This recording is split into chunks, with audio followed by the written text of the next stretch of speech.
हाँ तो नमस्कार मेरे भाई, कैसे हैं आप लोग। आज हम लोग देखने वाले हैं क्लास 10 तक हिस्ट्री का सिलेबस, जो कि काफी महत्वपूर्ण है। यदि आप क्लास 10 तक में हैं और 2025 में एग्जाम देना चाहते हैं तो आपको सबसे पहले हिस्ट्री का सिलेबस क्या होना चाहिए पता होना चाहिए। तो यही हम लाए हैं क्लास 10 तक के हिस्ट्री, जो आप 2024 में जो एग्जाम दिए थे, जिस हिसाब से क्वेश्चन आए थे उसी हिसाब से हमने आज क्या बनाया है, सिलेबस बनाया है, ताकि 2025 के एग्जाम के लिए आप लोग का घातक साबित होंगे। तो मेरे भाई, सबसे पहला यदि कोई पूछेगा क्या आज हम लोग देखने वाले हैं, तो आज हम लोग देखने वाले हैं हिस्ट्री का सिलेबस। सबसे पहला यदि कोई आपको पूछे कि 2025 में कौन सी आएगी, तो सबसे पहला क्रमांक संख्या 3, यानी कि 3 बाद आपको हिस्ट्री में क्या रखना है, याद रखना है। सबसे पहला कोई पूछेगा बताओ, सबसे पहला रोमन नंबर 1 में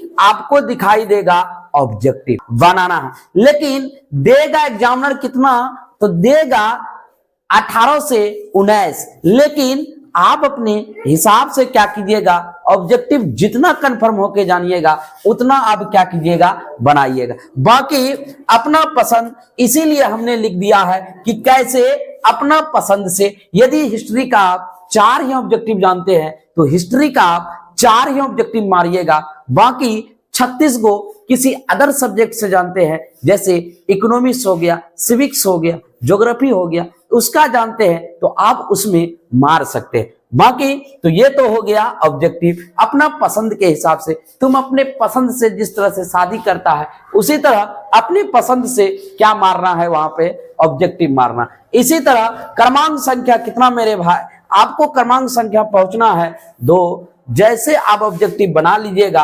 आपको दूसरा हिस्ट्री में दिखाई देगा लघुत्तरीय प्रश्न। इसमें कोई पूछेगा अपना पसंद से होता है, लेकिन क्वेश्चन कितना देगा, कोई पूछेगा टोटल क्वेश्चन देगा 6 क्वेश्चन। इसमें भी आपको अपना क्या करना है, पसंद चुनना है। 6 में से कोई पूछेगा बताइए कितना बनाना है, 6 में से बनाना है 3। आप बोलिएगा क्या इसमें भी पसंद किए, पसंद तो किए, लेकिन 6 में से कितना बनाना है, 3 ही बनाना है। 3 को बनाइएगा, कितना नंबर देगा, 2 नंबर। हर एक क्वेश्चन पे आपको 2 नंबर मिलेगा, और 3 को जब 2 से गुना कीजिएगा, मल्टीप्लाई कीजिएगा, तो आपको टोटल मार्क्स मिलेगा 6। और इसी के हिसाब से आपका टोटल नंबर कितना हो गया लघुत्तरीय में, 6। देखिए मेरे भाई, अब जब दूसरा स्टेज पार कीजिएगा आपको तीसरा स्टेज खड़ा रहेगा। तीसरा स्टेज में क्या दिखाई देगा, तीसरा स्टेज में दिखाई देगा दीर्घ उत्तरीय प्रश्न। कौन सा प्रश्न कोई पूछेगा, दीर्घ उत्तरीय प्रश्न। अब कोई पूछेगा एक बात बताइए, दीर्घ उत्तरीय प्रश्न कितना देगा, तो मेरे भाई इसमें भी दीर्घ उत्तरीय प्रश्न देंगे 2। और इसमें भी कोई पूछेगा क्या अपना पसंद चलेगा, बिल्कुल चलेगा। 2 में से कितना बनाना है आपको, 2 में से मात्र बनाना है 1। और कोई पूछेगा कितना नंबर का बनाया जाएगा, तो मेरे भाई आप याद रखना, ये जो आएगा 1 बनाइएगा, 4 नंबर मिलेगा। टोटल आपको कितना मार्क्स हो गया, 4 मार्क्स। एक बात बताइए, यदि आप इसको जोड़ना चाहिएगा सब्जेक्टिव क्वेश्चन, तो टोटल मैं जोड़ दूं, तो यदि आप जोड़िएगा तो मेरे भाई 3 दूना 6, 6 4 10, यानी कि सब्जेक्टिव से आपको कितना नंबर मिल रहा है, 10। ये तो अपना पसंद की बात है, यानी कि शॉर्टकट में बोला जाए तो मैक्सिमम 19 नंबर या तो 15 नंबर का एग्जाम होता है। किसमें मेरे भाई, हिस्ट्री में। तो आप ऑब्जेक्टिव क्या मार के चलते हैं, उसी के हिसाब से आपका क्या बनता है, सिलेबस बनता है। तो एक बात बताइए, देखिए कितना क्वेश्चन पढ़े हम लोग, कितना पढ़े, चैप्टर टोटल कितना पढ़ना है, तो टोटल चैप्टर पढ़ना है हम लोगों को 8। हिस्ट्री में जो चैप्टर पढ़ना है वो शुरुआत होता है सबसे पहला यूरोप में क्या मेरे भाई, राष्ट्रवाद। सबसे पहला यदि शुरुआत कोई पूछेगा बताओ कहां से होता है, तो सबसे पहला शुरुआत होता है यूरोप में राष्ट्रवाद। इसके बाद दूसरा कोई पूछेगा, दूसरा है समाजवाद एवं साम्यवाद। यानी कि इस चैप्टर में बताया गया है कि समाज में कैसे जीना चाहिए और समाजवादी कैसे बनना चाहिए, इस चीज की जानकारी दिया है चैप्टर नंबर 2 में। तीसरा कोई पूछेगा बताओ क्या पढ़ना है, तीसरा पढ़ना है आपको हिंद चीन में राष्ट्रवादी आंदोलन। जब हिंद चीन ने राष्ट्रवादी आंदोलन छेड़ा था तो उसी हिंद चीन के बारे में पढ़ना है। कितना चैप्टर में मेरे भाई? तीसरा में। टेंशन लेना नहीं है, सब एक एक बारीक से पढ़ेंगे। इसके बाद चौथा कोई पूछेगा बताओ क्या है सबसे पहला, भारत मेरा क्या है? महान है। मेरा भारत महान है, यानी कि महान कैसे हुआ, आजादी कैसे मिली, इसकी जानकारी चैप्टर नंबर कितना में देखेंगे? 4 में। भारत में क्या मेरे भाई? राष्ट्रवाद। चौथा हो गया। अब कोई पूछेगा पांचवा बताइए, पांचवा क्या पढ़ना है? पांचवा पढ़ना है मेरे भाई कि हमारे अर्थव्यवस्था यानी कि इकोनॉमी से क्या आजीविका चलाई जा सकती है। तो पांचवा चैप्टर है मेरे भाई अर्थव्यवस्था और आजीविका। इसके बाद छठा चैप्टर कोई पूछेगा बताओ, छठा चैप्टर है मेरा शहरीकरण एवं शहरी जीवन।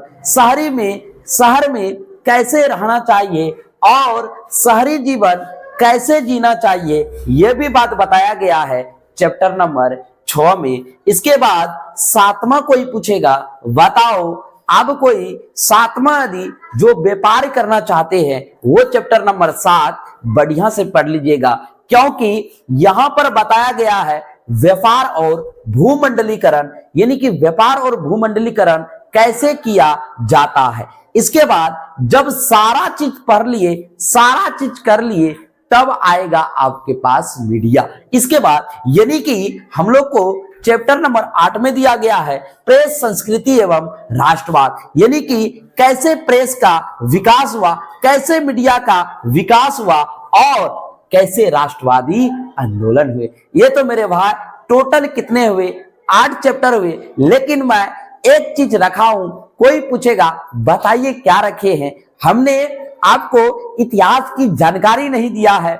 इतिहास होते क्या है, कितने प्रकार के इतिहास होते हैं। तो मेरे भाई आज मेरा मेन मकसद था कि आपको मैं सिलेबस क्या कर दूं, पता कर दूं। यदि आपको सिलेबस पता हो जाए तो आपको हिस्ट्री पढ़नी, यदि आपको मेरे हिस्ट्री का सिलेबस समझ में आया होगा तो प्लीज इस वीडियो को लाइक जरूर कर दीजिएगा। साथ ही साथ यदि आपको हिस्ट्री का सिलेबस पता हो गया तो हमें कमेंट बॉक्स पर जरूर बताइएगा कि आपके हिस्ट्री का सिलेबस हमें क्या हो गया, पता हो गया। तो यदि आप इसी तरह मेरा वीडियो सोशल साइंस की ऑल चैप्टर पढ़ना चाहते हैं तो प्लीज हमारे चैनल को सब्सक्राइब जरूर कर लीजिएगा।